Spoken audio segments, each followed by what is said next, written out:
Gibuhi og balikdungan sa 2023 Arts Month celebration ang pinakaunang grupo sa mga visual artists sa Coronadal City nga mao ang Cogon Visual Artist nga namugnan niadtong tuig 2007 sa lokal nga gobyerno.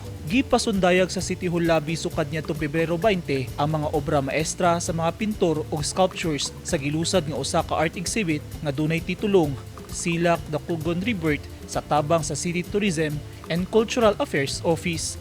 Kuyog sab nila ang grupo sa mga tattooist ug installation artist. Pwedeng mapalit sa publiko ang nakadisplay mga paintings ug sculptures gawa sa mga antigo nga paintings nga hinimo pa sa mga artist nga namatay na. Tumong sa grupong nga buhion ang visual nga sining sa syudad ug mapasa sa mga mosunod nga henerasyon ang talento sa mga artist sa Coronadal. Gusto sab nilang makigduyog sa Barangay Empowerment Program sa aspeto sa pagpanindot sa palibot, pinaagi sa mga mural paintings ug art installations.